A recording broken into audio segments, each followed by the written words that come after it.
Seperti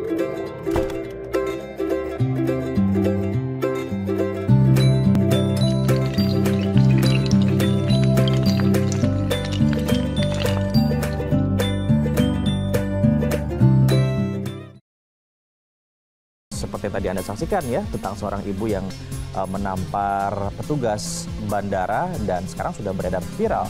Publik bertanya-tanya siapa sosok wanita tersebut. Kita akan mulai saja Good Morning selengkapnya.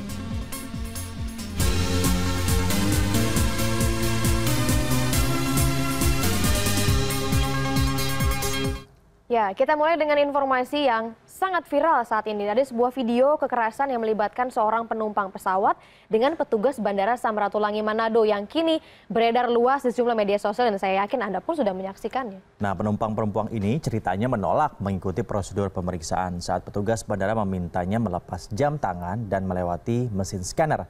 Saat dimintai keterangan, penumpang Batik Air tujuan Jakarta tersebut mengaku sebagai istri jenderal.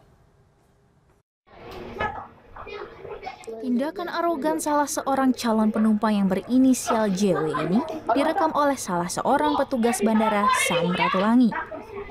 Rekaman ini kemudian diunggah ke situs YouTube.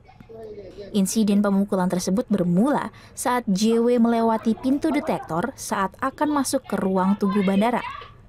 Dua orang petugas aviation security, Jamie dan Amelia, lantas meminta JW melepaskan jam tangannya dan mengulangi pemeriksaan. Namun ternyata JW tak terima dan menampar petugas bandara. Ia mengaku sebagai istri seorang jenderal polisi. JW kemudian dibawa ke Polsek Bandara untuk dimintai keterangan. Ia harus menunda keberangkatan dan terbang dengan pesawat berikutnya. Betul sekali, sehubungan dengan kejadian di bandara, ada calon penumpang yang berselisih paham sehingga diduga terjadi tindak pidana penganiayaan dan kami telah menerima 2 laporan polisi. Laporan polisi tidak terlihat istri dari siapa, tetapi identitasnya adalah inisial JW karena yang bersangkutan juga membuat laporan polisi. Jadi ada 3 laporan polisi yang dibuat baik dari yang bersangkutan. Laporan yang dibuat di Polsek Bandara kini sudah dilimpahkan ke Polresta Manado. Ada 3 laporan, 2 laporan dari korban terhadap pelaku dan 1 laporan dari pelaku yang melaporkan petugas bandara.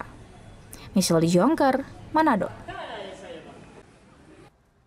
Itu yang tadi saya katakan, sekarang tingkah pola kita juga harus hati-hati ya di ranah publik. Kenapa? Karena ada banyak kamera yang bisa merekam kita pada saat itu dan kemudian menyebarkannya secara viral di sosial media. Dan kalau tadi kita perhatikan artinya ya mental pejabat ini sekarang sudah nggak keren lagi. Iya nggak sih? Iya, entah itu apapun alasannya ya. Tapi yang pasti kan hal tersebut bisa dilakukan secara baik-baik, dijelaskan ya. Kita belum tahu sih sebetulnya bagaimana kronologi yang sebenarnya karena sampai sejauh ini juga sudah ada 2 laporan yang datangnya dari petugas bandara dan 1 laporan yang datangnya dari wanita tersebut. Tentu saja akan digali lagi lebih lanjut oleh pihak kepolisian. Nah, yang pasti pemirsa beredarnya video kekerasan yang dilakukan seorang ini satu lagi ya penumpang terhadap petugas bandara. Jadi ada lagi informasi yang lain mengundang reaksi pengguna media sosial. Ya, Menteri Perhubungan Budi Karya Sumadi ikut menuliskan pendapatnya di akun Twitter miliknya.